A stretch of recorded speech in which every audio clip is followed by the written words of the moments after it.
வணக்கம்ப்பா, என் பேர் எம் லக்ஷ்மி. நான் ராயப்பனை பஞ்சாயத்துலேருந்து வரேன். சிஎஸ்டியாக இருக்கேன். நம்ம லோகோஸ் ஆப் பதிவு பண்ணுறது ஃபஸ்ட்டு நம்ம ப்ளே ஸ்டோரில் போய்ட்டு லோகோஸ்ன்னு போட்டு டவுன்லோட் பண்ணிக்கணும். நம்மளுடைய மொபைலில் வந்து டவுன்லோட் பண்ண வருஷம் வந்து மாற்றிட்டே இருக்காங்க. ஃபஸ்ட்டு 2.0 இருந்துச்சு, அப்புறம் 2.4 வந்து வந்துச்சு. இப்போ அது நம்ம ஓப்பன் பண்ணாவே என்ன ஆகுது, அப்டேட் கேட்குது இல்லைங்களா? நம்ம அப்டேட் கொடுத்தாவே அது ஆட்டோமேட்டிக்காக அப்டேட் ஆகிடுது. ஃபஸ்ட்டு நம்ம வந்து ஏற்கனவே பழைய குழு வந்து அப்படியே என்ன வந்து டவுன் ஆகி வந்துருச்சு, நமக்கு மெம்பரோட வந்துருச்சு. புதுசாக இப்போ ஃபஸ்ட்டு நம்ம புதுசாக ஒரு குழு ஏற்றுறோம் அப்படின்னா அந்த ஒரு ப்ளஸ் குழு இருக்குது இல்லைங்களா? அந்த ப்ளஸ் குழியில் டச் பண்ணால் நம்ம குழு ஏற்றது வரும். நம்மளுடைய எந்த குழு பேர், குழு ஆரம்பித்த தேதி, குழுவோட அக்கௌண்ட் நம்பரு, குழு தீர்மானம், அது எத்தனை மெம்பர்ஸ் இருக்காங்க, அந்த குழு வந்து எஸ்சியா பிசியான்றது எல்லாமே டீட்டெயிலாக கேட்குது. அந்த குழு வந்து முதியோர் குழுவா, மாற்றுத்திறனாளி குழுவா, உமன் எஸ்எஸ்ஜான்னு கேட்குது. அந்த எல்லாமே ஒவ்வொரு பாயிண்ட்டும் நம்ம டச் பண்ண அது கேட்குது. அது வந்து கரெக்டாக நம்ம எந்த குழு அடிக்கிறோமோ அந்த குழுக்குரியது அதை டச் பண்ணால் பதிவாகிட்டே வந்து கடைசியாக வந்து அதை அப்லோட் கொடுத்துருவோம். அப்லோட் கொடுத்து முடிச்சோடனே பார்த்தீங்கன்னா குழு ஓகே ஆகிடும்.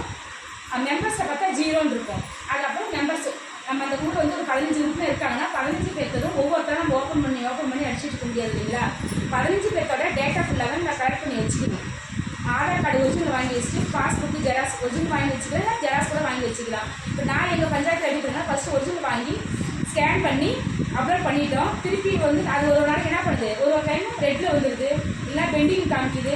அதனால் நான் என்ன பண்ணியிருக்கேன் அப்படின்னா எங்கள் பஞ்சாயத்துக்கு ஒவ்வொரு உறுப்பினருடைய Aadhaar card, bank passbook, voter ID, smart card, ஒரே ஒரு ஃபோட்டோ வாங்கி ஆதார் கார்டு மேலே ஒரு ஃபோட்டோ பின் பண்ணி எல்லாமே நாங்கள் பஞ்சாயத்தில் வச்சுருக்கோம். எத்தனை லோகோஸ் 29 குழு இதில் இருக்குது அப்படின்னா 29 குழுவோட இங்கே எத்தனை 419 உறுப்பினர் நாங்கள் அடிச்சிருக்கோம். 419 உறுப்பினர் டீட்டெயிலும் ஃபுல்லாகவே பஞ்சாயத்தில் வந்து ஒவ்வொரு குழுக்கும் டேக் போட்டு கோத்து நீட்டாக இதன் பிரகாரமும் இருக்கும். இல்லை ஒரு சில கூட மாறி கூட இருக்கும்.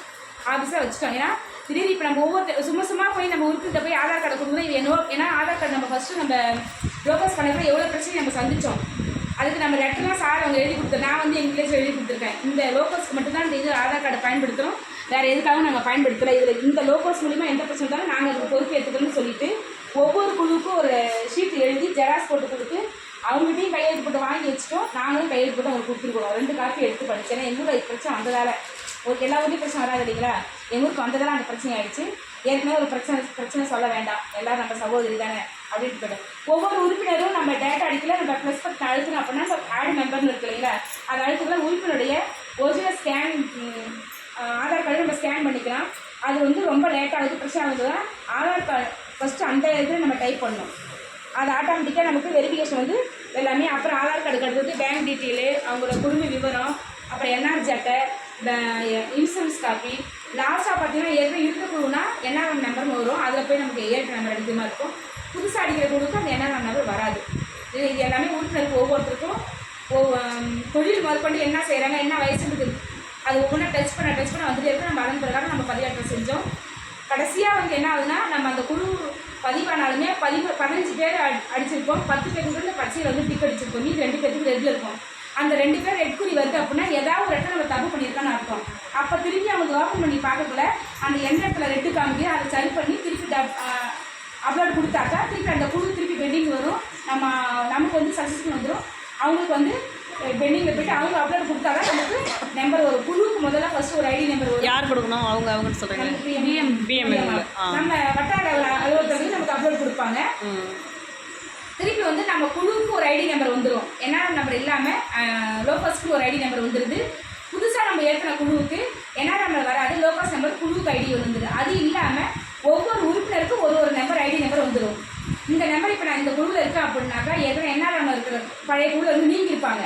ஆனால் நமக்கு கம்ப்யூட்டர் பார்த்தீங்கன்னாக்கா அந்த லிஸ்ட்டில் வந்திருக்கும். அவங்க ஆனால் குழுவில் நீக்கிட்டு தீர்மானத்தோட வச்சுருப்பாங்க, வேறு ஒரு குழுவில் சேர்ந்துருப்பாங்க. அவங்களுக்கு நம்ம புதுசாக ஒரு குழு அடிக்க பார்த்தா ஏற்கனவே ஆல்ரெடி எக்ஸிட் வரும். அப்போ அவங்க வந்து அவங்க திருப்பி நம்ம கேட்டால் தான் நமக்கு தெரியும். நம்மகிட்ட அவங்க சொல்ல மாட்டாங்க, நீங்கள் வேறு எந்த குழுவில் இருக்கீங்கன்னா அப்போ நம்ம பார்த்தாக்கா அவங்க வேறு ஒரு குழு பேர் சொல்லுவாங்க. அந்த குழுவில் போயிட்டு அந்த உறுப்பினருக்கு இல்லாட்டி கொடுத்துட்டு அதுக்கப்புறம் வந்து நம்ம இதில் அடித்தா மட்டும்தான் இதில் ஏறும். திரும்ப அது மாதிரி பண்ணிக்கலாம். புதிய குழுவில் சேர்ந்து பழைய குழுவில் போயிட்டு இன்ஆக்டிவ் பண்ணிக்கலாம். அது நீங்களே சிஎஸ்டி பண்ணிக்கலாமா? இவங்க ஏதாவது பர்மிஷன் சிஎஸ்டி பண்ணிக்கலாம். அது வந்து ஒரு குறிப்பிட்ட டைம் கொடுத்தாங்க. ஏன்னா யாரால் இன்ஆக்டிவ் அந்த குழுவில் இருக்காங்களோ இன்ஆக்டிவ் பண்ணி முடிச்சிருங்க, அதுக்கப்புறம் புதுசாக ஏற்றுங்கன்னு சொன்னாங்க. அது வெரிஃபிகேஷன் பண்ணி நம்ம இன்ஆக்டிவ் ஃபஸ்ட்டு கொடுத்துட்டோம். அதுக்கப்புறம் இப்போ யாரை குழுவில் இப்போ வந்து கரண்ட்டில் ஒரு குழு இருக்குது, ரோஜா குழு இருக்குன்னா ரோஜா குழுக்கு யார் 15 பேர் இருக்காங்கன்னா அந்த 15 பேர் டீட்டெயில் மட்டும்தான் இப்போ இருக்கும். ஆனால் அந்த ரோஜாக்குள்ள ஏற்கனவே இருக்கிறவங்க ஒரு 3 பேர் விலகி இருப்பாங்க. என்ன நம்ம இந்த குழுவாக இருந்தால் அதை நம்ம இன்னாட்டி கொடுத்துருப்போம், அந்த பேர் வரும். அதை வந்து கூட்டு சிம்பிள் போட்டு லாக்டவுன் வரும், அது இன்னாட்டி மெம்பர்ஸ்னு அதை காமிக்கும். சரிங்களா? இப்போ இது நம்ம ஊருக்கு ஒரு 15 குழு இருக்குன்னா 15 குழுவுமே ஏற்றிருக்கணும் கம்பல்சரி. செயல்பட குழு செயல்படாத குழு இருக்குன்னா அது இன்னாட்டியில் வந்துடுது. அந்த குழு செயல்பட வச்சாதான் நம்ம ஏற்ற முடியும். செயல்படுத்தி வச்சாலும் ஏற்ற முடியும். நம்ம வந்து செயல்படுத்தாமே அவங்க டீட்டெயிலை குழு பேர் இருந்துட்டு டீட்டெயிலை வாங்கி ஏற்றணும் அப்படின்னா நம்ம தான் பதில் சொல்லணும். ஏன்னா இப்போ நிறைய என்ஆர்ஜி வேலை கூட வந்து பார்த்தோம் அப்படின்னாக்கா குழுவில் இருந்தாலும் என்ஆர்ஜி வேலைன்னு சொல்லிட்டாங்க. அதை பிட் லிஸ்ட்டுக்கு ஒரு சீல் வச்சு கொடுக்க சொல்லி எங்கள் ஊரில் அவ்வளோ பிரச்சனை வந்துச்சு. லிஸ்ட்டு கொடுக்க போகிறேன் யூனிவர்ஸ் மூலிமா கொடுத்தாங்கன்னா நாங்கள் தான் லிஸ்ட்டு கொடுத்தோன்னு சொல்லிட்டு அது அப்போ தான் நம்ம எது எடுத்தாலும் குழுன்றாங்க. ஒரு என்ஆர்ஜி வேலை குழுன்றது சொல்கிறது இருக்குது. வழக்கம் படிக்கிறது இதெல்லாம் தராங்க இல்லையா? அவங்களாம் பார்த்தோம்னா இலக்கு மக்கள் இருக்கவங்களாம் ஃபஸ்ட்டு ப்ரிஃபரன்ஸு குழுவில் இருக்காங்கன்னு கேட்கக்கூடாது. இப்போ தான் அந்த பிரச்சனை நமக்கு வந்துருக்கு. அவங்க நம்ம இல்லாட்டி இருக்கிற குழுவில் வந்து வாங்கி நம்ம இப்போதைக்கு ஏற்றி விட்டா அப்படின்னா நான் குழுவில் இருக்கேன், நான் சேர்ந்துட்டு தானே பண்ணுறேன் அப்படின்னு வருவாங்க. அந்த பிரச்சனையை சந்திக்கிறதுக்கு நம்ம தயாராக நம்ம இப்போ செயல்பட குழு மட்டும் கரெக்டாக ஏற்றோம்னா நம்ம பதில் சொல்கிறதுக்கு ரெடியாக இருக்கலாம். இப்போ குழு செயல்படுது நீங்கள் இருக்கீங்க அப்படின்னு சொல்கிறது ரெடியாக இருக்கலாம். இதெல்லாம் இது ஒரு சில பிரச்சனை எங்கள் ஊரை நாங்கள் சந்தித்தோம். பெரிய நடத்தினா அவங்க வந்து செய்கிறாங்க. அந்த குழு வந்து அந்த குழு வந்து நம்ம இருக்கு நமக்கு வந்து இன்னாட்டி கொடுக்குறோம். அது அந்த ஊருக்கு பொறுத்துப்பா. அந்த ஒவ்வொரு உறுப்பினர் நம்ம எல்லாம் அடிச்சவங்க தானே, அதனால நம்ம இதெல்லாம் சொல்லலை. ஒவ்வொரு உறுப்பினர் டேட்டா இப்படி பதிவேற்றம் செய்யணும்னு சொல்லிட்டு அப்புறம் நம்மளோட சேஃப்டிக்கு இது எப்போனா லாக் ஆகும், ஓப்பன் ஆகாது இல்லையா? நம்ம ஒரு நோட்டு போட்டு உறுப்பினர் ஐடி எழுதுனாலும் பரவாயில்ல, குரூப் ஐடி நம்ம எழுதி வச்சுக்குவோம். அது நம்மளுடைய சேஃப்டியாகவும் இருக்கும். நம்ம டக்குன்னு பேங்கில் கேட்கறது நம்ம சொல்கிறது வசதி. அப்படியே எழுதிக்கலாம். கூடுதல் தகவல் ஒரு எக்ஸல் ஓப்பன் பண்ணி நீங்கள் ஃபோன்லேயே எல்லாருக்கும் எக்ஸல் ஓப்பன் பண்ணி தெரியும். சரி, நான் சொல்லித்தரேன். எக்ஸல் ஓப்பன் பண்ணி நீங்கள் அதில் போட்டு வச்சிங்கன்னா எப்போ வேணாலும் எடுத்துக்கலாம், எந்த வருஷம் வேணாலும் எடுத்துக்கலாம். அப்பப்போ போய் நீங்கள் நோட் எடுக்க தேவையில்லை. வெளியில் இருந்தீங்கன்னா கூட இங்கே ஆஃபீஸில் கேட்டாங்கன்னா கூட எக்ஸல் எடுத்து நீங்கள் அவங்களை அனுப்பிவிடலாம்.